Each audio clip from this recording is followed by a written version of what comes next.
బాబా బెంగుళూరులో ఈ బాబాని తీసుకొచ్చారు. తిరుచి గారు వాళ్ళు లింక్స్ కాంపౌండ్ లోకి తీసుకొచ్చారు.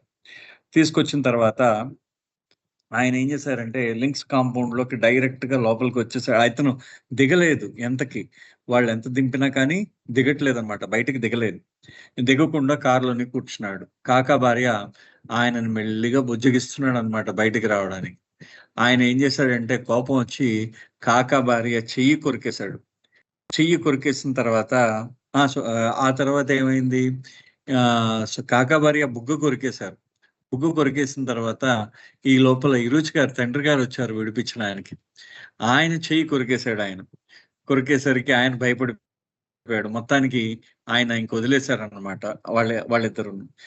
కొద్దిసేపు అయిన తర్వాత ఆయనంతటా ఆయనే దిగాడు, బయటికి దిగి మెల్లిగా లోపలికి వచ్చాడు అనమాట.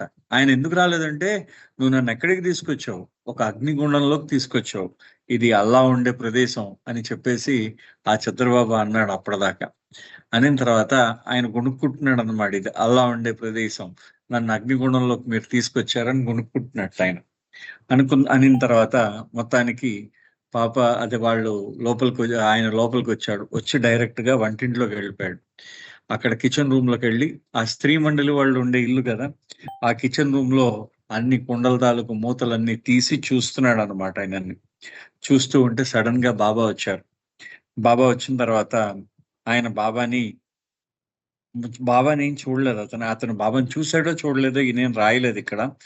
ఆ బాబా ఏం చేశారంటే ఆ ఆ ఆ స్త్రీ మండలి వాళ్ళని మీరు వెళ్ళిపోమని చెప్పారనమాట. వాళ్ళని చెప్పేసి ఆ స్త్రీ మండలితో బాబా అన్నారు, ఇతను చాలా ఉన్నత స్థాయి, అతను మస్తు, ఇతన్ని మీరు ఏ విధంగా ఆయన ఏం కావాలో చేయనివ్వండి, ఎవరు కూడా ఆయనని డిస్టర్బ్ చెయ్యొద్దు అని చెప్పేసి స్త్రీ మండలి వాళ్ళకి ఆయన చెప్పారన్నమాట. బాబా చెప్పారట.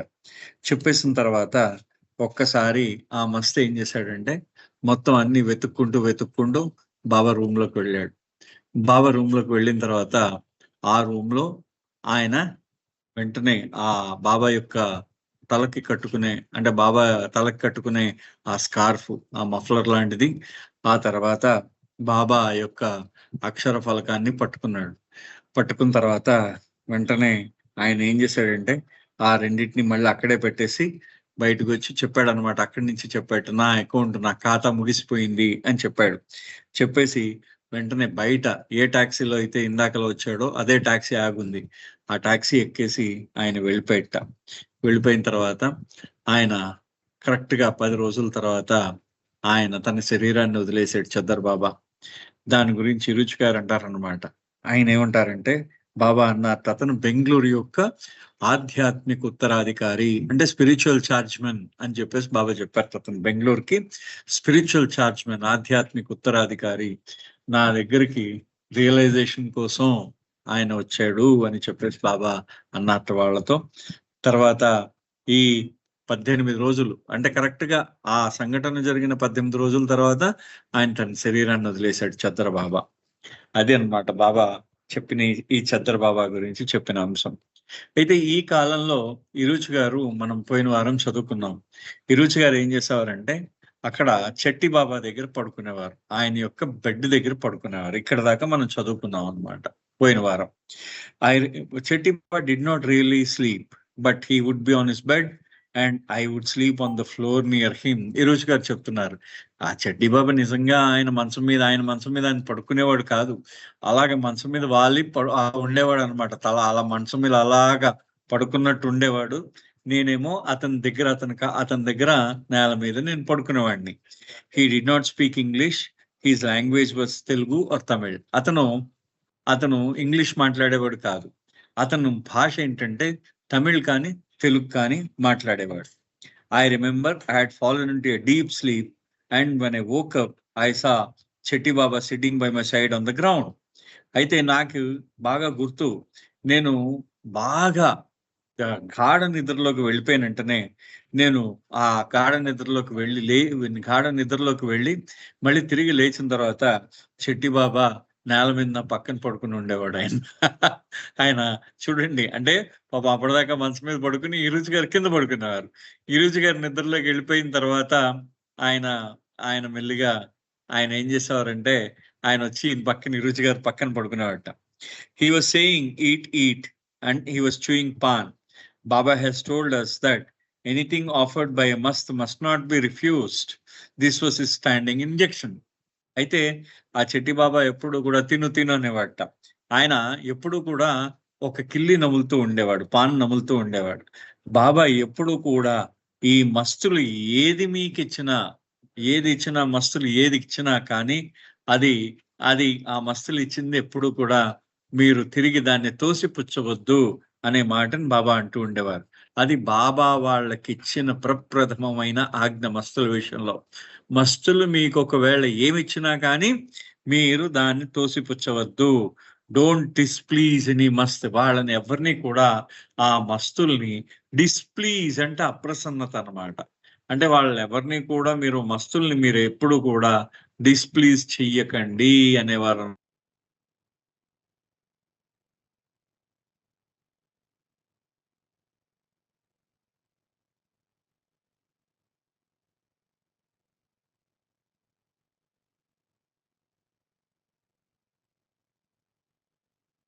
సుబ్రహ్మణ్యం గారు వినిపించట్లేదండి.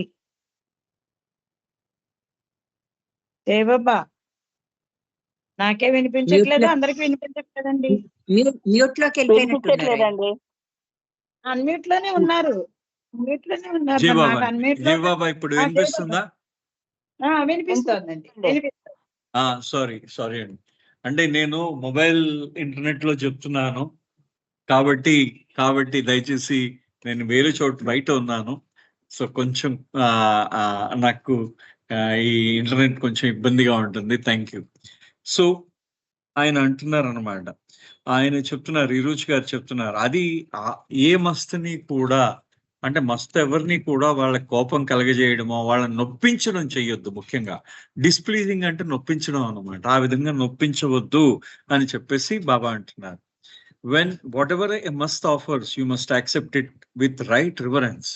ఆ మస్త్ ఏదైనా మీకు ఆయన మీకు ఏదైనా ఇచ్చాడు అనుకోండి, మీరు ఏం చేస్తారంటే ప్రేమపూర్వకంగా, భక్తిపూర్వకంగా, రివరెన్స్ అంటే భక్తిపూర్వకంగా స్వీకరించాలట మస్తు ఇచ్చిన దాన్ని. ఆ మస్తు ఇచ్చిన దాన్ని భక్తిపూర్వకంగా స్వీకరించమని బాబా చెప్తూ ఉన్నారు. అక్కడ చెప్తూ ఇక్కడ little did I know that the pan he gave me was filled with tobacco.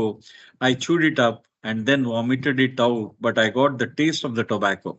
అయితే ఆ చెట్టి బాబా నాకు ఆ రోజు ఆయన నోట్లో నవ్వులుతున్న పాన్ ఇచ్చాడు. ఇస్తే ఇరుచి గారు మళ్ళీ దాన్ని తిరస్కరించకూడదు. చూడండి, అక్కడ విషయం ఏంటంటే మస్తు ఇచ్చిన దేన్ని తిరస్కరించవద్దు, వాళ్ళని నొప్పించొద్దు అన్నారు బాబా. సో ఆ పానుది ఆయన తినేసాడు అనమాట, ఆ కిల్లి తినేసాడు. ఇంతకీ మనకి జరదా కిళ్ళీలో మనకు వాడేది ఏం వాడతారు? దాంట్లో పొగాకు వాడతారు జరదా కిళ్ళీలు. ఆ జరదా ఉందన్నమాట, దాంట్లో ఆ పొగాకు ఉంది. ఆ పొగాకిని మొట్టమొదటిసారిగా ఇరుచి గారు ఆ పొగాకి నమిలేరు అనమాట. ఆయన పొగాకుని నమిలేసరికి ఆయనకు వాంతి అయిపోయింది.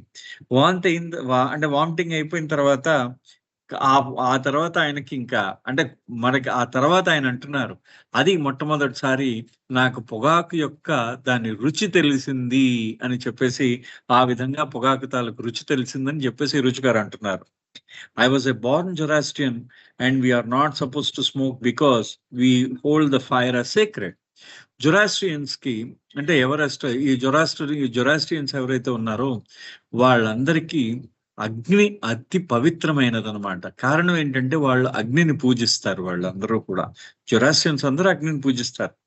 అటువంటి జొరాస్ట్రియన్స్ నేను అటువంటి కుటుంబంలో పుట్టడం వల్ల అగ్నిని అతి పవిత్రంగా భావించి పూజించడం వల్ల మేము ఎప్పుడు కూడా పొగ తాగకూడదు. జొరాస్ట్రియన్స్ ఎప్పుడు కూడా పొగ తాగకూడదు. ఎందుకంటే పొగ తాగితే అగ్నిని వెలిగించాలి కదా, అలా ఆ నోటితో అగ్నిని పట్టుకున్నట్టు అవుతుందని వాళ్ళు వెలిగించరు అనమాట. జొరాస్ట్రియన్స్ ఎవరు కూడా సిగరెట్ కాల్చరు వాళ్ళు. అయితే smoking would defile that fire and that was a scandalous for a Zoroastrian. ఎవరైనా పొగ తాగితే ఆ అగ్ని అపవిత్రం అయిపోతుందన్నమాట. కాబట్టి అగ్ని అపవిత్రం కావడం ఏ జొరాస్ట్రియన్ మతస్థుడికి ఇష్టం, ఆయనకి అది ఆ విధంగా ఇష్టం ఉండదు. కాబట్టి ఎవరు కూడా పొగ తాగరు. But this incident with Chetti Baba had an effect on me. కానీ ఈ చెట్టి బాబా గారితో ఉన్న ఈ సంఘటన నా మీద తీవ్రమైన ప్రభావం చూపించింది. One day, I was trying to persuade a must to return with me to Baba.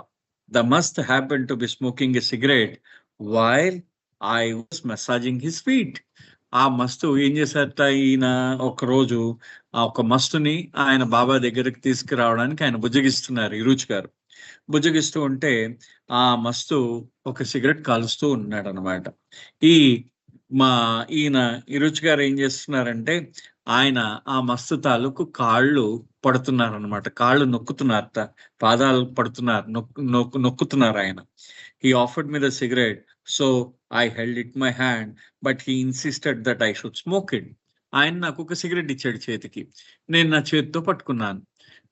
చేతితో పట్టుకునేసరికి కానీ అతను నా చేతిలో నేను పట్టుకోవడం చూసి కాల్చు అన్నట్ట, సిగరెట్ ని కాల్చమని చెప్పేట మస్తు. So but having never smoked before, I started to cough and choke. నేను ఎప్పుడు కూడా ఇంతకుముందు సిగరెట్ తాగకపోవడం వల్ల నేను ఒక్కసారి నాకు దగ్గొచ్చి నాకు ఉక్కిరిబిక్కిరి అయ్యేది ఒక్కసారి ఆయన.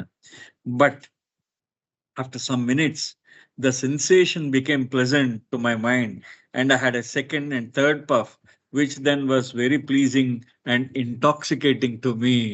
ఆయన రుచి గారు చెప్తున్నారు అనమాట, కొద్ది నిమిషాలైంది, ఆ తర్వాత మొట్టమొదటిసారి ఆ సిగరెట్ ని పీల్చేసరికి నాకు దగ్గొచ్చి ఉక్కిరిబిక్కిరి అయ్యాను. కానీ కొద్దిసేపు అయిన తర్వాత ఏదైతే ఆ అనుభూతి ఏదైతే ఉందో ఆ అనుభూతి చాలా బాగుందిట ఆయనకి, ఆ సిగరెట్ కాల్చిన అనుభూతి చాలా బాగుందిట. అందుకనే వెంటనే రెండోసారి ఊదాడు అనమాట ఆయన. ఆ రెండోసారి దాన్ని పీల్చుకున్నాడు, ఆ సిగరెట్ ని మళ్ళీ రెండోసారి పీల్చుకున్న పొగని ఆ పొగ తాలూకు అనుభూతి అనుభవించాడు. ఆ తర్వాత 2, తర్వాత 3, ఈ 3 అయిపోయిన తర్వాత అతనికి చాలా మంచి అనుభూతి కలిగిందట. అది మత్తు కలిగించింది అనమాట సిగరెట్ ఆయనకి, కొంచెం ఇంటాక్సికేటింగ్ అంటే లైట్ గా మత్తు కలిగించింది అనమాట.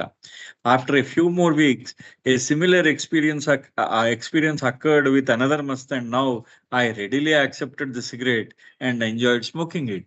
అది కొద్ది వారాల తర్వాత ఇంకో మస్తు దగ్గరికి వెళ్ళారు ఇరుచ్ గారి దగ్గరికి వెళ్తే కూడా అతని దగ్గర కూడా ఈ విధమైన అనుభవం ఎదురైంది ఆయనకి. ఆ ఎదురయ్యేసరికి ఆయన ఏం చేశాడు, ఆ మస్తు కూడా ఇరుచ్ గారికి సిగరెట్ ఇచ్చిన తర్వాత ఆ ఇరుచ్ గారు దాన్ని ఈసారి సంతోషంగా తీసుకున్న సిగరెట్ ని తీసుకుని ఆయన ఎదురుగుండానే హాయిగా సంతోషంగా అంటే అనుభూతిని ఆ సిగరెట్ కాల్చడం వల్ల వచ్చే అనుభూతిని ఆయన అనుభవిస్తూ సిగరెట్ కాల్చాడు ఈసారి. అంటే సిగరెట్ కాల్చడంలో ఆనందం పొందుతున్నాడు అనమాట ఆయన ఇరుచ్ గారు. ఆ విధంగా ఆయనకు సిగరెట్ అలవాటు అయిపోయింది చూడండి. This let me to look forward to receiving cigarettes whenever I went masting. ఇది ఏమేం చేసింది, ఈ అలవాటు నాకేమైందంటే నేను మస్తుల్ని వెతుకుతూ వెళ్తున్నప్పుడు నాకు సిగరెట్ అలవాటు ఏ విధంగా అయ్యింది అనే విషయం మీకు తెలుస్తుంది చూడండి. అంటే ప్రతి మస్తు దగ్గరికి వెళ్తూ ఉంటే ఆ మస్తు గారు ఇరుచ్ గారికి సిగరెట్ ఇవ్వడం, ఆయన ఆ సిగరెట్ ని కాలుస్తూ ఉండడం అనమాట. ఈ విధంగా ఆయనకు అలవాటు అయిపోయినాయి. So that is how I got in to the habit of smoking cigarettes. So ఈ విధంగా నేను ఆ సిగరెట్లు కాల్చి అలవాటు చేసుకున్నాను. And soon I was craving them to such an extent that the Mandali gave me the nickname of the smoking chimney. మీరు అయితే మెల్లిగా ఆయన ఏం చేశారు, అప్పటిదాకా ఈయనకి సిగరెట్ అలవాటు లేదు. అయితే అప్పటిదాకా సిగరెట్ అలవాటు లేనివాడు ఒక్కసారి మస్తుల దగ్గరికి వెళ్ళి వాళ్ళు సిగరెట్లు ఇచ్చేసరికి ఆ సిగరెట్ కాల్చడం అలవాటు అయిన తర్వాత ఇంకా ఆ సిగరెట్ల గురించి ఆయన ఏంటంటే పూర్తిగా బానిస అయిపోయాడు. ఆ సిగరెట్లకు పూర్తిగా బానిస అయిపోయాడు. అతను క్రేవ్ అనమాట. అతను ఆ సిగరెట్ల గురించి క్రేవింగ్ చేస్తున్నాడు అనమాట. అంటే దాని గురించి ఊరికనే ఆ సిగరెట్ల గురించి బాగా ఎక్కువ పాటలు పడుతున్నాడు అనమాట. నాకు ఇంకా కావాలి అంటే కావాలి అంటూ అనమాట. ఇంకా దాన్ని ఆ సిగరెట్ కోసం చాలా తీవ్రంగా అతను ఆశిస్తున్నాడు సిగరెట్లని. సో వాళ్ళకందరికీ ఈ మండలి వాళ్ళు ఏం చేశారట, ఈయనకి ఒక పేరు పెట్టారట. ఏమని మండలి వాళ్ళు, ద స్మోకింగ్ చిమ్నీ అని పేరు పెట్టారట. స్మోకింగ్ చిమ్నీ అంటే స్మోకింగ్ అంటే పొగ పొగ దాగే పొగగొట్టం అన్నమాట. అంటే ఆయన ఎప్పుడు చూసినా సిగరెట్లు అలా కంటిన్యూస్ గా కాలుస్తూ ఉండేవాడు అనమాట. అలా పొగగొట్టంలోంచి ఏ విధంగా అయితే పొగొస్తుందో ఆ విధంగా పొగొస్తూ ఉండేది ఆయన. ఆయన ఆయన ఇరుచి గారు సిగరెట్లు ఆ విధంగా కాలుస్తూ ఉండేవాడు. Visitors noting my smoking habit would then naturally present me with gifts of cigarettes. అయితే బాబా దగ్గరికి ఎవరైతే వస్తున్నారో, బాబా చూడడానికి కానీ, విజిటర్స్ ఎవరైతే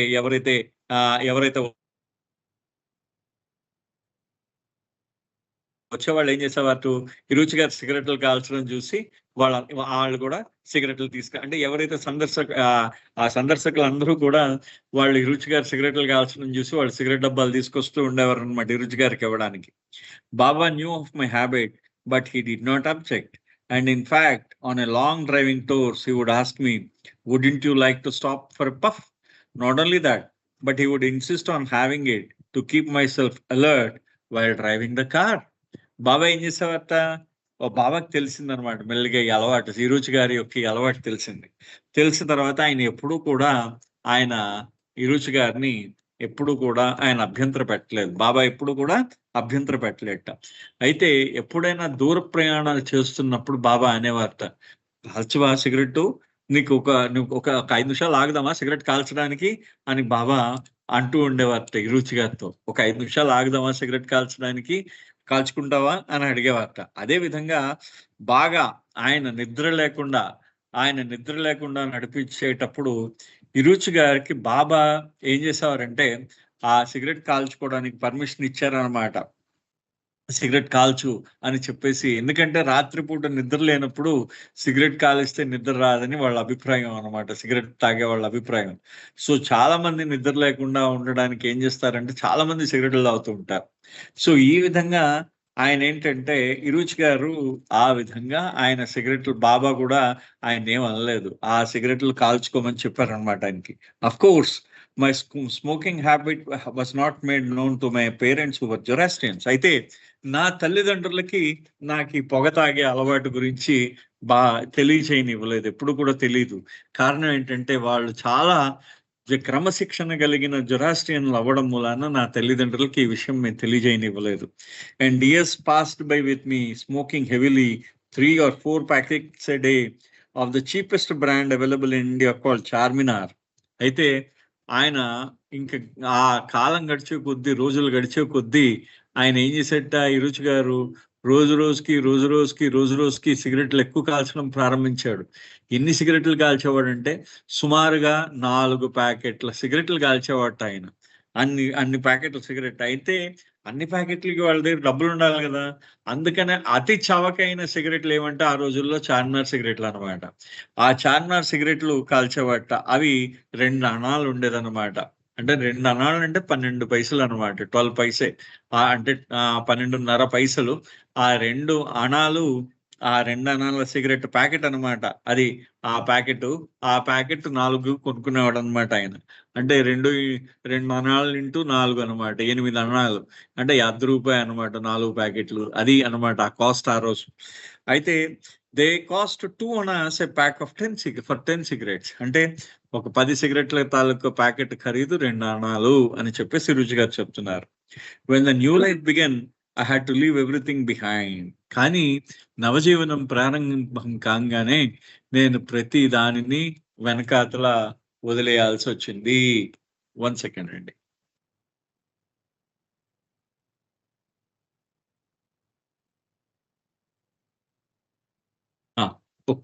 రైట్. సో అయితే ఆయన ఏం చెప్తున్నారు ఇరుచి గారు, నవజీవనం ప్రారంభం కాగానే నేను అన్ని వదిలేయాల్సి వచ్చింది. But I was a smoker, so what to do? I had couple of packets of cigarettes in my possession and I finished them off in no time. అయితే ఆయన చాలా సిగరెట్లు కాల్చేవాడు కదా, ఆయన దగ్గర బోల్డన్ని ప్యాకెట్లు సిగరెట్లు ఉండేవి. అయితే బాగా రోజుకి 4-5 సిగరెట్ ప్యాకెట్లు కాల్చేస్తుంటే ఎన్ని రోజులు వస్తాయి ఆ సిగరెట్లు? చాలా తొందరగా ఆయన దగ్గర ఉన్న సిగరెట్ ప్యాకెట్లన్నీ అయిపోయాయి అన్నమాట. అయిపోయిన తర్వాత naturally the craving was there and the cigarettes were not in my possession. So I would collect dried leaves and crush them into powder and roll them in a newspaper or any scrap of paper I found on the roadside. అయితే పాపం ఏం చేసేవాడు, cigarette అలవాటు ఏ విధంగా ఆయన మరి cigarette అలవాటు ఏ విధంగా ఇది చేయాలైనా ఆయన ఏం చేసేవారంటే ఆయన దాంట్లో ఆయన తన ఆ ఎండాకులన్నిటినీ ఎండు ఆకుల్ని వాటన్నిటిని ఎండాకులన్నిటినీ దగ్గర చేర్చి వాటిని పొడి చేసి అక్కడ రోడ్డు మీద దొరికే పేపర్ కానీ ఎక్కడైనా ఏదైనా పేపర్ దొరికితే ఆ పేపర్లో చుట్టుకుని ఒక సిగరెట్ లా తయారు చేసుకుని ఆయన ఏం చేసేవాడంటే ఆ సిగరెట్ ని కాల్చేవాడు. ఇప్పటికీ చాలా మంది అంటే మీరు చూడొచ్చు, కొంతమంది సిగరెట్లు చేసుకొని తాగుతారు, కొంతమంది వాళ్ళ పేపర్లు ఉంటాయి అన్నమాట. చిన్న పేపర్, ఒక చిన్న స్క్వేర్ గాని రెక్టాంగిల్ షేప్ పేపర్స్ ఉంటాయి. ఆ పేపర్ లో వాళ్ళు ఏం చేస్తారంటే దాంట్లో ఈ పౌడర్ వేసి ఈ పౌడర్ లో ఆ సిగరెట్లు కాలుస్తూ ఉంటారు అనమాట వాళ్ళందరూ కూడా. సో అదే విధంగా ఈ రుచి గారు ఏం చేశారంటే ఆ ఎండు ఆకులన్నింటినీ మామూలుగా బయట దొరికే రోడ్డు మీద ఎండు ఆకులన్నింటినీ దాన్ని పౌడర్ చేసి ఆయన దాన్ని దంపి ఆ పేపర్ లో పెట్టి చుట్టి ఆయన ఏం చేసేవారంటే ఆయన సిగరెట్ కాల్స్తూ ఉండేవాట. అయితే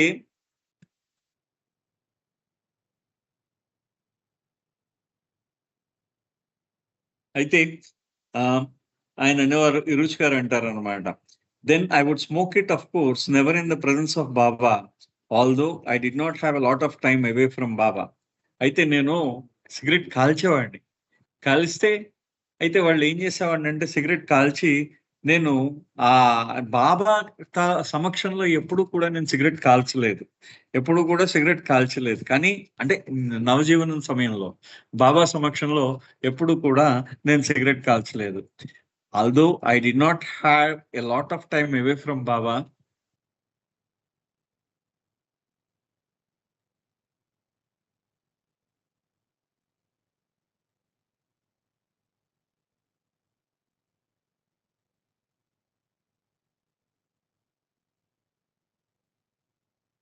although I did not have a lot of time away from Baba, I was writing or doing some other work not in his presence, I would smoke.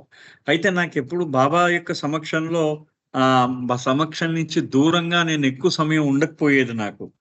So నేను ఏదైనా రాస్తున్నప్పుడు ఏదైనా పని చేస్తున్నప్పుడు నేను ఆ సిగరెట్ కాల్చుకునేవాడిని. But for days at time I would go without smoking. చాలా రోజుల పాటు నేను సిగరెట్ ని అంటే పొగ తాగకుండా చాలా రోజులు కూడా గడిపాను. Sometimes when I would go begging in the new life, I would pass by a group of people smoking and I would eye their cigarettes. నేను కొన్ని రోజులు ఒక్కొక్కసారి నేను ఏం చేసేవాడిని అంటే ఆ నవజీవనంలో నేను భిక్షాటన చేస్తున్నప్పుడు నేను అక్కడ ప్రజలు ఉండేవారు అన్నమాట. అక్కడ ప్రజలు వాళ్ళు అక్కడ ఉండి పొగ తాగుతూ ఉండే వాళ్ళందరూ ఎవడైతే పొగ తాగుతూ ఉంటే నేను వాళ్ళ యొక్క సిగరెట్ మీద నాకు కన్నుపడేది, దృష్టి పడేది. As good luck would have it, often somebody would offer me a cigarette by throwing it towards me as a mark of generosity and I would enjoy it to my heart's content. నాకు ఎప్పుడైనా మంచి అదృష్టం దక్కిందనుకోండి, ఎవడో దయగలవాడు ఏం చేసేవాడు అంటే ఒక cigarette నా మీద విసిరిసేవాడు. ఆ సిగరెట్ ని విసిరేస్తే ఆ సిగరెట్ ని నేను చేత్తో అందుకుని ఆ సిగరెట్ ని తృప్తిగా కాల్చుకునేవాడిని. I still remember once we were in Himalayas and it was night time. It was not my turn to be on watch, and so I was sitting in this little inn surrounded by some Sherpas. నాకు ఇంకా గుర్తుంది, హిమాలయాస్ లో నేను రాత్రిపూట నేను ఆ రోజు అక్కడ ఆ రాత్రిపూట నేను అక్కడ దాన్ని ఏమంటారు నా పహారా కాస్తున్నాను, కాపలా కాస్తున్నాను. సో నేను మొత్తం ఒక చిన్న హోటల్ లాంటిది, ఆ హోటల్ అంటే హోటల్లో ఉండదు హిమాలయస్ లో అంతాను. మీరు ఎప్పుడైనా మీరు హిమాలయాల్లోకి వెళ్ళినట్టయితే అంటే రిషికేశు అటువైపు ఇంకా దాటి వెళ్తే ఇంకా దాటిపోవాలన్నమాట అవన్నీ కూడా. అవి దాటి ఇంకా లోపలికి వెళ్తే అక్కడ అన్ని ఎలా ఉంటాయంటే అక్కడ ఫ్లవర్ వ్యాలీ అని ఉంటుంది అనమాట ఒకటి. అది సుమారుగా మీరు ఒక 10 కిలోమీటర్లు 15 కిలోమీటర్ల దాకా నడవాలి బాగా. అవి ఎలా ఉంటాయంటే ఆ ప్రాంతాలు ఇవన్నీ బాబా తిరిగారు, ఆ ఏరియాలన్నీ బాబా తిరిగారు అక్కడ. అది అక్కడ నేపాల్లోను. అది ఎలా ఉంటాయంటే మీరు పైన మనకి రూఫ్ అంటే పైన దాన్ని ఏమంటారంటే మనకి మనకి ఎవరైనా రూఫ్ లేని గోడ ఉంటుంది తెలుసా ఎప్పుడైనా? అంటే రూఫ్ అంటే పైన మనకి ఇది ఉండదు అనమాట, పైకప్పు ఉండదు. పైకప్పు లేకుండా 4 గోడలు ఉంటాయి. ఆ గోడలు కూడా కిటికీలకి ద్వారాలు ఉండవు. అటువంటి కొన్ని రకాలైన కన్స్ట్రక్షన్స్ మనకు కనిపిస్తూ ఉంటాయి అక్కడక్కడ. కిటికీలకి ద్వారాలు ఉండవు, తలుపులకి ద్వారాలు ఉండవు, పైన ఇవి ఉండదు అనమాట, పైన పైకప్పు ఉండదు. కానీ మీకు 4 గోడలు ఉంటాయి. అదే అదే మీకు అదే మీకు హోటల్ అన్నమాట. అదే హోటల్. ఆ హోటల్లో ఏం చేస్తారంటే గడ్డి పడేస్తారు. అక్కడే పశువులు పడుకుంటాయి, అక్కడే మనుషులు పడుకుంటారు. పశువులు కట్టుకోవడానికి కొట్టం కూడా అదే, అన్ని అక్కడే ఉంటాయి అన్నమాట. అది హిమాలయాల్లో ఇవి చాలా ఎక్కువ అన్నమాట అలాంటివన్నీ. ఎందుకంటే అక్కడ పైన మంచు పడిపోతే కూరుకుపోతారని చెప్పేసి పైనుంచి మీద పడిపోతుంది. ఏదైనా మంచు కానీ పడిపోతే అది విరిగిపోయి మనుషుల మీద పడిపోతాయని వాళ్ళు పైకప్పు కూడా వేసుకోరు. అక్కడ కిందన అంతా గడ్డి వేస్తారు. దాన్ని ఒక్కొక్కసారి మంట పెట్టుకుని దాంట్లో ఉంటారనమాట వాళ్ళందరూ కూడా. సో ఆ విధమైన ఇన్స్ అంటారు వాటిని. వాటిని అంటే మనం ఇప్పుడు ఇన్ అంటే హోటల్ అని అర్థం అనమాట. ఆ విధంగా ఉంటాయి ఆ హిమాలయాల్లో అన్ని కూడా. ఆల్మోస్ట్ మీరు పైకి వెళ్లే కొద్దీ, ఆ శిఖరం పైకి వెళ్లే కొద్దీ ఈ హోటల్స్ అవన్నీ హోటల్స్ అన్నమాట. మనకి ఇక్కడ ఏ 5 స్టార్ హోటల్ పనికిరాదు, అంత రుచిగా ఉంటుంది దాంట్లో. అంటే అసలు ఎలా ఉంటుందంటే మీకు అంత బాగా తయారు చేసి ఇస్తాడు. ఓన్లీ మీకు బాగా వేడి రొట్టి, వేడి దాని పేరేంటంటే కూర, సాగ్ అంటాం వాళ్ళు. ఆ సాగ్ అంటే మనం పూరి సాగ్ చేస్తాం కదా, అది అలా తయారు చేసి ఇస్తాడు అనమాట. ఆ రెండే, ఇంక వాళ్ళు ఏం చేయరు అక్కడ. ఆ రెండే చేస్తారు, రొట్టి సాగే చేస్తారు. అది బాబా దాని గురించి కూడా డిస్క్రిప్షన్ కూడా ఇచ్చారు ఒకసారి. అది చాలా బ్రహ్మాండమైన ఫుడ్ అని కూడా చెప్పారు బాబా హిమాలయాస్కి వెళ్ళినప్పుడు. అక్కడ ఆ హిమాలయాస్ లో బాబా వెళ్ళినప్పుడు అది. సో ఈ ప్రాంతంలోకి ఆ నార్త్ ఇండియన్ ఆ నార్త్ ఆఫ్ ఇండియాలో ఇక్కడ ఈ విధంగా ఉంటాయి. అక్కడ షెర్పాస్ అంటారు వాళ్ళని. షెర్పాస్ అంటే కొండ మీదకి, మంచు కొండల మీదకి తీసుకువెళ్తారనమాట. అంటే కరెక్ట్ గా షెర్పా అని తెలుగు భాషలో చెప్పాలంటే వీళ్ళని చెంచులు అంటాం మనం. అంటే ఉత్తర భారతదేశంలో ఉన్న చెంచులు అనమాట వీళ్ళు. అంటే చెంచులు అంటే కొండ ప్రాంత వాసీలు అని అర్థం అన్నమాట. చెంచులు అని మనం అంటాం వాళ్ళని. అంటే కొండ ప్రాంతంలో నివసించే వాళ్ళని చెంచులు అంటాం. ఆ ఉత్తర భారతదేశంలో ఈ చెంచుల్ని షెర్పాలు అంటారు అన్నమాట. అంటే వాళ్ళ మంచు కొండల మీద ఉంటారు కాబట్టి వాళ్ళని తీసుకెళ్తారు. వీళ్ళు టిబెట్, నేపాల్ వాటికి చెందిన వాళ్ళు అనమాట. ఆ టిబెట్ ప్రాంతాల్లో ఎక్కువ ఉంటారు అనమాట వీళ్ళు. I was sitting this little in surrounded. ఆ షెర్పాలందరూ కూడా హోటల్లో కూర్చుని ఉన్నారట. Sherpas are the one who carry the loads for the mountaineers. ఈ పర్వతారోహణ ఉండేది. వాళ్ళు ఏం చేస్తూ ఉండేవారు, ఈ షెర్పాస్ జనరల్ గా న్యాచురల్ గా వాళ్ళు సహజంగా అక్కడే పుట్టడం వల్ల వాళ్ళు ఏం చేస్తారంటే ఇప్పటికీ కూడా మీరు చూడవచ్చు బద్రీనాథ్, కేదార్నాథ్ లో మిమ్మల్ని మోస్తూ ఉంటారు కూలీలు. వెనకాతల బుట్ట పెట్టి ఆ బుట్టలో మిమ్మల్ని కూర్చోబెట్టి పైకి మోస్తూ ఉంటారు. ఆ మోసేవాడు షెర్పా అనమాట. అంటే వాళ్ళకి పర్వతారోహణ ఏదైతే ఉంటుందో ఆ పర్వతారోహణ వాళ్ళకి పుట్టినప్పటి నుంచి వాళ్ళు ఆ పర్వతాలు ఎక్కుతూనే ఉంటారనమాట వాళ్ళు.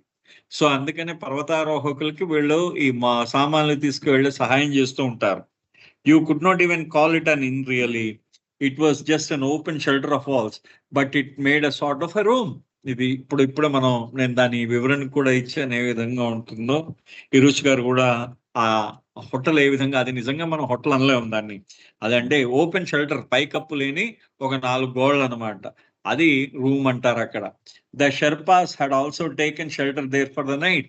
ఈ షెర్పార్ కూడా ఆ రోజు రాత్రి వాళ్ళు కూడా నాతో పాటు అక్కడే ఉన్నారు. So it was bitterly cold and the place was so filthy and dirty, but at least you could lie down and take some rest. అది చాలా చలిగా ఉందన్నమాట. అది అసలు విపరీతమైన చలి ఉంటుంది. పైనుంచి మంచు పడిపోతూ ఉంటుంది. ఆ ప్రదేశం కూడా చాలా రోత పుట్టించే ప్రదేశం. కానీ మీకు ఒక దగ్గర కూర్చుని విశ్రాంతి తీసుకోవడానికి అవకాశం ఉంది. ఎందుకంటే సైడ్ నుంచి వచ్చే గాలి ఆ గోడలు ఆపుతాయి. పైనుంచి మంచు మీకు ఉండదు, కానీ సైడ్ నుంచి వచ్చే గాలి ఆపుతుంది. అందుకనే వాళ్ళు ఏం చేస్తారంటే ఆ మధ్యలో మంట పెట్టుకుంటారనమాట. ఆ చలి మంట పెట్టుకుంటారు. The Sherpas were all smoking. ఆ Sherpas and I thought to myself, if only had something to smoke. ఆ షెర్పాలు అందరూ కూడా పొగ తాగుతున్నారు, సిగరెట్ కాలుస్తున్నారు. నాకు కూడా ఉంటే బాగుండు అనిపించింది నాకు. One of the men spoke to me in the vernacular, asking me, "You smoke? Don't you have anything to smoke?" "No," I replied. He threw a cigarette at me. I jumped up to smoke it. Such is the wretchedness of the habit. I still remember it wildly. ఆయన అంటున్నాడు, ఇరుచ్ గారు అంటున్నాడు. ఆయన ఏమంటున్నారంటే ఆ ఆయన అంటున్నారు, ఈ రుచి గారు చెప్తున్నారు అనమాట. అయితే ఒక షర్ప అడిగేట రుచి గారిని, ఆయన "ఏమయ్యా నువ్వు కాల్చుకోవడానికి ఏం లేదా?" అని అడిగాడట. లేదని చెప్పాడట. అంటే ఆ షర్ప ఏం చేశాడట రుచి గారి మీదకి ఒక సిగరెట్ విసిరాడనమాట. ఆయన ఆనందంగా ఆ సిగరెట్‌ని పట్టుకొని ఆయన కాల్చాడట. రుచి గారు ఆ సిగరెట్ కాల్చాడట. అంటూ అంత దౌర్భాగ్యం, అంత దుర్దశకి తీసుకొస్తుంది. అంత దౌర్భాగ్యపు స్థితికి తీసుకొస్తుంది నీకు ఈ అలవాటంటారనమాట. అంటే నిన్ను అంత దౌర్భాగ్య స్థితికి, అంటే ఎవడైనా ఇస్తే వెంటనే నువ్వు తీసుకునే స్థితికి తీసుకొస్తుంది ఈ సిగరెట్ కాల్చుకునే అలవాటు అని చెప్పేసి ఆయన చెప్తున్నాడు. Such is the wretchedness of the habit. Wretchedness అంటే ఆ దౌర్భాగ్య స్థితికి అనమాట. అంత దౌర్భాగ్య స్థితికి తీసుకొస్తుంది నీకు అలవాటు అని చెప్పి, I still remember it vividly, నాకు ఇంకా బాగా గుర్తుంది అలా అదంతా కూడా అంటున్నారు ఆయన. Then after we return to Meherazad from New Life, whenever I got hold of packet of cigarettes from visitors, I would smoke and smoke. I remember we are in Bombay staying at Ashiana, Nariman and Arnavas Dadachanji's flat, and it was a night time, maybe around 9 o'clock. అయితే మేము అక్కడి నుంచి నవజీవనం అయిపోయిన తర్వాత మెహరాజాద్ వచ్చాం. So ఎప్పుడైనా నేను నాకు ఎవరైనా సందర్శకులు అందరూ వస్తూ ఉండేవారు. వాళ్ళందరూ నాకు తలో ప్యాకెట్ సిగరెట్ తెస్తూ ఉండేవారు. నేను ఆ సిగరెట్ ప్యాకెట్లు కాలుస్తూనే ఉండేవాడిని. నేను బాగా గుర్తు, ఓ రోజు నేను ఆషియానా వెళ్ళాను. ఆషియానా అంటే అర్నవాస్ దాదాచాంజీ, ఆ నారిమన్ దాదాచాంజీ, అర్నవాస్ దాదాచాంజీ వాళ్ళ యొక్క సొంత ఫ్లాట్ ఏదైతే ఉందో దాన్ని ఆషియానా అంటారనమాట. అది ఆషియానా. అది ఇప్పుడు ఆర్నవాస్ నారిమన్ అంటే ఎవరంటే, ఎవరైతే మెహరాజాద్ యొక్క సంరక్షకులో వాళ్ళు తర్వాత అన్నమాట. వాళ్ళు ఆ మెహరాజాద్ ని వాళ్ళు సంరక్షిస్తూ ఉన్నారు. వాళ్ళ కుటుంబానికే చెందిన ఆయన ఇప్పుడు మన ఫలో మిస్త్రీ అన్నమాట. ఇప్పుడు మనకున్న చైర్మన్ వాళ్ళ కుటుంబానికి చెందిన ఆయనే. అయితే and it was night time, maybe around 9 o'clock. ఆ రోజు ఆషియానాకు వెళ్ళాం మేము. ఆ రోజు రాత్రి సుమారుగా 9 గంటలకు వెళ్ళాం. It was so hot that I preferred to stay on the terrace and sleep there. అది ఆ రోజు చాలా వేడిగా ఉంది అక్కడ. సో నేనేం చేశానంటే మేడ మీద పడుకుందాం అని అనుకున్నాను రాత్రిపూట. At least I could get some cool breeze in the night. అంటే నేను చల్లగాలి వస్తుందని మేడ మీద పడుకుందాం అనుకున్నాను. I was alone and smoking as usual when all of a sudden one of the children in the house, Rhoda Mistri's son, Merwan, jumped on my shoulder and slid down onto my lap. మీకు మెర్వాన్ మిస్త్రీ అనేది ఎవరంటే, ఈయన ఫలో మిస్త్రీ అని, ఇప్పుడు ఎవరైతే మనం ఫలో మిస్త్రీ మన chairman గారు ఉన్నారు కదా, వాళ్ళ అన్నయ్య అనమాట. ఈయన మెర్వాన్ మిస్త్రీ అనే ఆయన వాళ్ళ అన్నయ్య. ఈయన ఈయన ఈయన 1949లో అనుకుంటా నేను పుట్టింది. 1949లో పుట్టాడు ఆయన. ఈయన పుట్టినప్పుడు, ఈ మెర్వాన్ మిస్త్రీ పుట్టినప్పుడు ఒక విచిత్రం ఏంటంటే, అతను 2 వారాల వాళ్ళ డాక్టర్లు అందరూ కూడా వీళ్ళ తల్లి గారైన రోడా మిస్త్రీ, జిమ్ మిస్త్రీ తల్లిదండ్రుల పేరు ఈ మెర్వాన్ మిస్త్రీ, ఈ ఫలు మిస్త్రీ, వీళ్ళ తల్లిదండ్రుల పేరు ఏంటంటే రోడా మిస్త్రీ, జిమ్ మిస్త్రీ. ఈ రోడా మిస్త్రీ గారు ఆ అబ్బాయికి 2 వారాలు, మెర్వాన్ మిస్త్రీ పుట్టినప్పుడు ఆ అబ్బాయికి 2 వారాలు, అంటే 14 రోజులు పిల్లాడు అనమాట. ఆ డాక్టర్లు ఇంకా హాస్పిటల్ నుంచి బయటకు కదలకూడదమ్మా అన్నారు ఆవిడ్ని. కదలకూడదంటే బాబా ఆషియానా వచ్చారని ఆవిడ మొట్టమొదటిగా ఆవిడ ఏం చేసిందంటే, బాబాకి ఆ పిల్లవాడిని చూపించాలని చెప్పేసి ఆవిడ బాబా ఈ రోడా మిస్త్రీ గారు ఈ అబ్బాయిని తీసుకొచ్చేసారు బాబా దగ్గరికి. అయితే ఈ రోడా మిస్త్రీ గారికి ఒక అన్నయ్య ఉండేవాడు. అతను చాలా చిన్న వయసులో చచ్చిపోయాడు అనమాట. అతను చాలా ముందుగా చచ్చిపోయాడు అనమాట. ఆ అబ్బాయి పేరు తెహెత్తాన్ అనమాట. తెహెంతాన్ ఆయన పేరు. ఈ తెహెంతాన్ చాలా చిన్న వయసులో చనిపోవడం వల్ల ఆయన ఏం చేశాడు, అతను బాబా దగ్గరికి తీసుకువెళ్ళేసరికి బాబా అన్నట్ట ఆ రోడా మిస్త్రీతో, తెహెంతాన్ మళ్ళీ వచ్చేసాడు, నీకు పుట్టాడు అని చెప్పేసి బాబా అన్నట్ట. అది బాబా ఈ మెర్వాన్ మిస్త్రీ యొక్క ఇది ఆయన యొక్క చిన్న ఆయన యొక్క డీటెయిల్స్ అన్నమాట.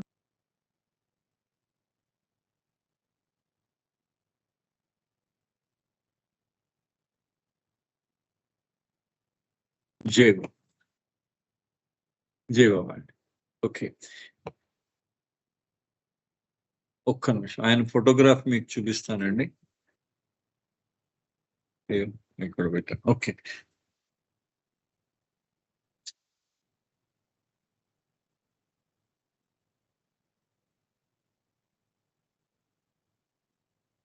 ఆయన ఫోటోగ్రాఫ్ చూడండి. ఈయన పేరు మెహర్వాన్ మిస్త్రీ అన్నమాట. ఇప్పుడు ఫలు ఎవరైతే ఉన్నారో ఫలు గారి వాళ్ళ బ్రదర్ ఈయన. ఓకే, నో ఈయన ఇది ఆయన జస్ట్ ఒకసారి మనం అంటే ఒక వ్యక్తి గురించి మనం ఇంట్రడక్షన్ కోసం తెప్పించలేదు ఇది. సో ఈ రోజు గారు మేడం సిగరెట్ కాల్చుకుంటున్నారు, ఈ మెహర్వాన్ మిస్త్రీ సడన్ గా వచ్చారనమాట. He looked at me while I was smoking and said, Eruch uncle, Baba would not like you to smoke.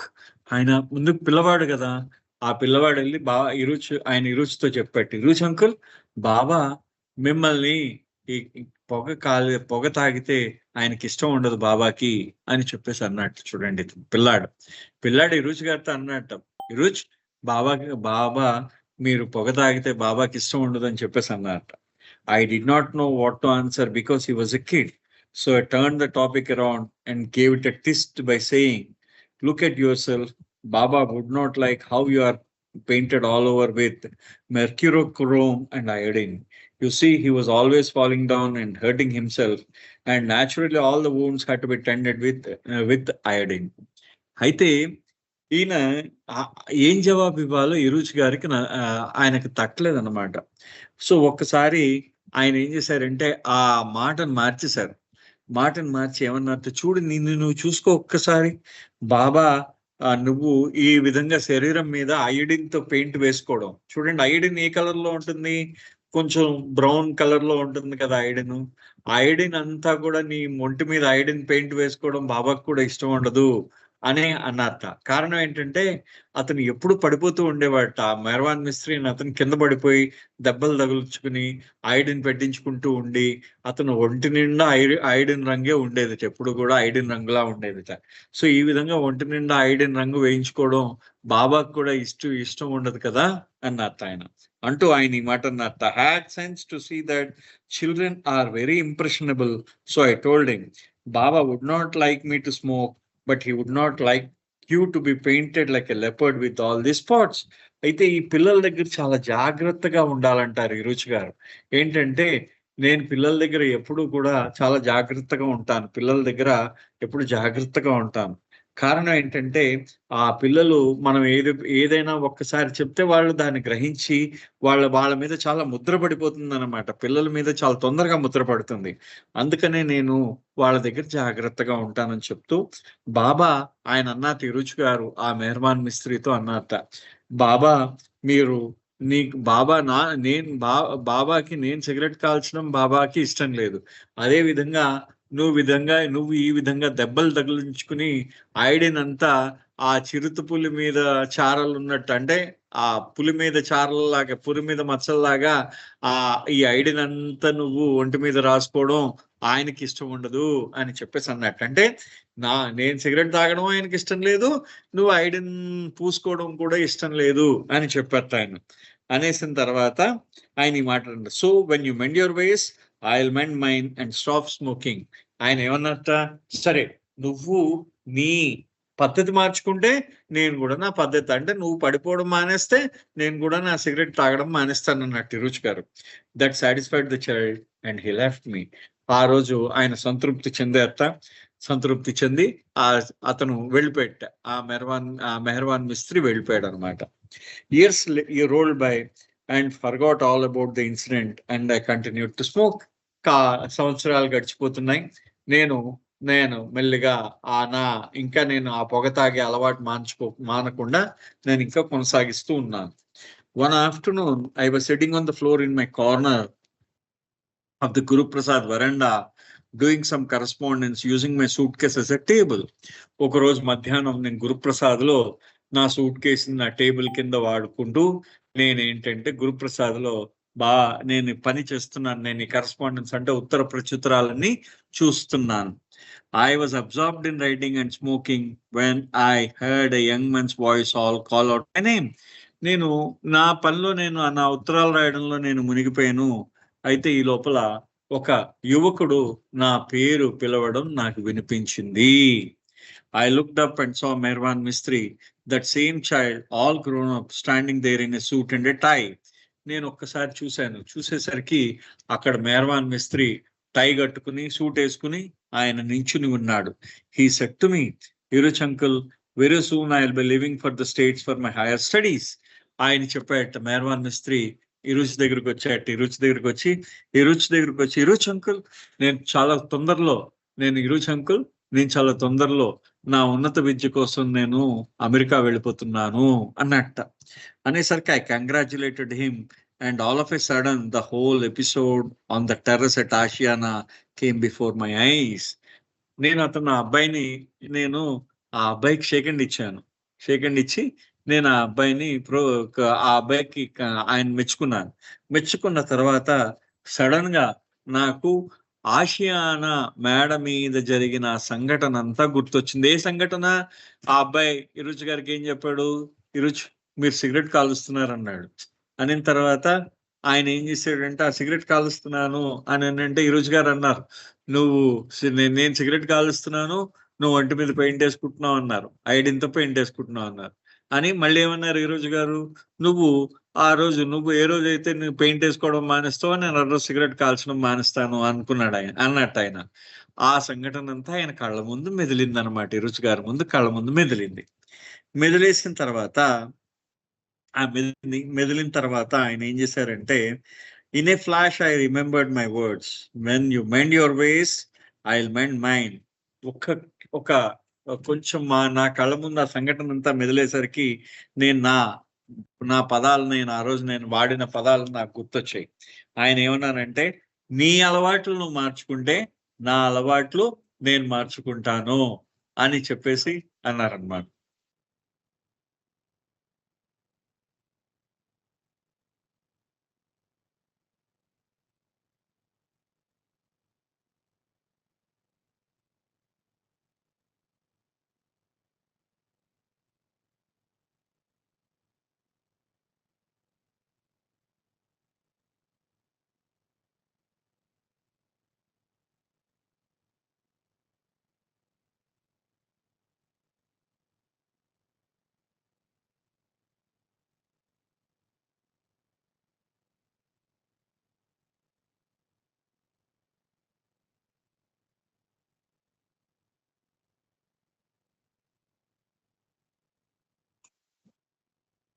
జయబాబా అండి, సుబ్రహ్మణ్యం గారు వినబడట్లేదు.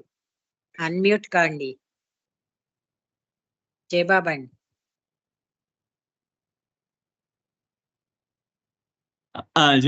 జవాబు అండి. చిన్న టెక్నికల్ ఇష్యూ అండి, అది కనెక్ట్ అవ్వట్లేదు, అందుకని జయబాబా ఐఎమ్ సారీ. జయబాబా తార్ మెహర్ బాబాకి జై. అది సో అది ఏమంటున్నారంటే, ఇరుచ్ గారు ఏమంటున్నారంటే, ఆయన అన్నారు కదా, ఆయన గుర్తు పెట్టేసుకున్నారు. అది ఒక్కసారి ఆ గుర్తు చేసుకున్న వెంటనే the cigarette was between my fingers. ఆయన అంటున్నారనమాట, ఆ రోజు నేను అతనితో అన్నాను, నీ అలవాటు నువ్వు మార్చుకో, నా అలవాటు నేను మార్చుకుంటాను. నేను ఆ రోజు నుంచి నా పొగ తాగడం మానేస్తాను, సిగరెట్ కాల్చడం మానేస్తాను అన్నాను కదా, అది నాకు గుర్తొచ్చింది. నా సిగరెట్ నా 2 వేళ్ల మధ్య ఉంది. I lowered it to the ashtray and extinguished it. అది మెల్లిగా అక్కడ సిగరెట్ తాగిన ఆస్ట్రే ఉంది, ఆ ఆస్ట్రేలో పడేసి దాన్ని నలిపేశాను, పూర్తిగా ఆర్పేశాను. From that day onwards, I did not smoke, but at the same time, I hadn't had the courage to let anyone know that I had stopped smoking because of the uncertainty of my resolution. ఆయనకి తన మీద తనకి నమ్మకం లేదు ఇరుచ్ గారికి. మళ్ళీ నేను ఎప్పుడైనా సిగరెట్ కాల్చి వచ్చేమో అనుకున్నాడు అనమాట ఆయన. అందుకనే సిగరెట్ కాల్చే వాళ్ళు ఏం చేస్తారంటే, అంత తొందరగా వాళ్ళు మానేకుండా వాళ్ళు ఏదో డబ్బాలు పెట్టుకుంటారు అనమాట. అన్సర్టనిటీ అనమాట. అంటే ఆయనకి ఇంకా దాంట్లో ఆయన మీద ఆయనకు నమ్మకం లేదనమాట. ఆయనకి ఇంకా సంశయం ఉంది, నేను సిగరెట్ ఎప్పుడైనా కాల్చొచ్చు అనే సంశయం ఉంది. కాబట్టి ఆయన ఏం చేశాడు, ఆయన ఎవరికి చెప్పలేదు, నేను సిగరెట్లు మానేశాను అని ఎవరికి చెప్పలేదు. రేపొద్దున మళ్ళీ కాల్చాడు అనుకోండి, మళ్ళీ బాగుండదు కదా. అందుకనే ఆయన అన్సర్టనిటీ అనమాట, ఆ సంశయం ఉందనమాట ఆయనకి. ఆ సంశయం ఉండి ఆయన చెప్పలేదు అనమాట ఎవరికి. After the sojourn of Guru Prasad, we returned to Merazad. The day passed by usual, except that I was not smoking. Then one day, Harry Dadalcho, whom Baba called him the sailor boy, came to Merazad to see him as his ship had touched shore in Bombay. అయితే ఆ రోజు ఏమైంది, ఓ రోజు మధ్యాహ్నం నేను గురుప్రసాద్ లో ఉన్నాను. మేము మేరాబాద్ వచ్చేసాము. మేరాబాద్ వచ్చిన తర్వాత గురుప్రసాద్ లో ఏం జరిగిందంటే, గురుప్రసాద్ నుంచి మేరాబాద్ వచ్చిన తర్వాత మేము అక్కడ మధ్యాహ్నం కూర్చున్నాం. హ్యారీ దదల్చో అనే అతన్ని మేమందరం కూడా సెయిలర్ బాయ్ అని పిలుస్తూ ఉంటాం అనమాట. ఇతను శామ్ కెరాలా వీళ్ళందరూ సమ్ రిలేషన్ ఉంది.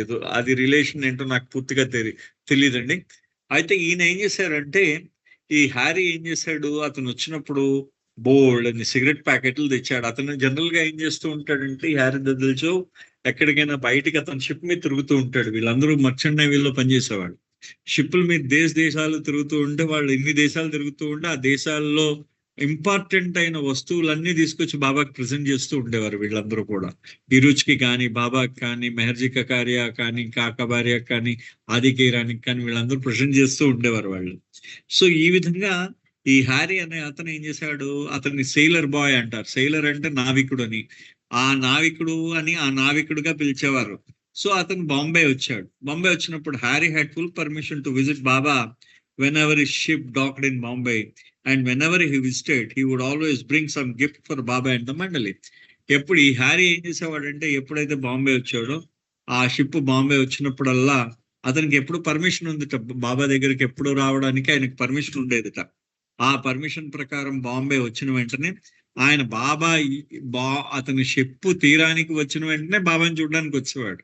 వచ్చేటప్పుడు బాబా కోసం అతను అనేక రకమైన బహుమతుల్ని తెచ్చేవాడు అనమాట. సో ఇవాళ ఇక్కడ ఆపుతానండి. తర్వాత మళ్ళీ నేను రేపు కంటిన్యూ చేద్దాం. మళ్ళీ ఇంకా 753 అయింది. తిరిగి రేపు కంటిన్యూ చేద్దాం. అవతార్ మెహర్ బాబాకి జై బాబా. జై బాబా అండి. జై బాబా. సుబ్రహ్మణ్యం గారు చక్కటి సారీ, ఇవాళ కొంచెం లైట్ డిస్టర్బెన్స్ వచ్చింది. దయచేసి ఎవరు కూడా అన్యథా భావించవద్దు. ప్లీజ్ జై బాబా. నేను బయట ఉన్నాను. నేను ఇక్కడ నాకు నెట్వర్క్ కూడా కొంచెం ఇబ్బంది కలిగిస్తుంది. నేను హాట్స్పాట్ పెట్టుకొని చెప్తున్నాను అనమాట. Jai Baba. Thank you very much. Jai Baba. జై బాబా.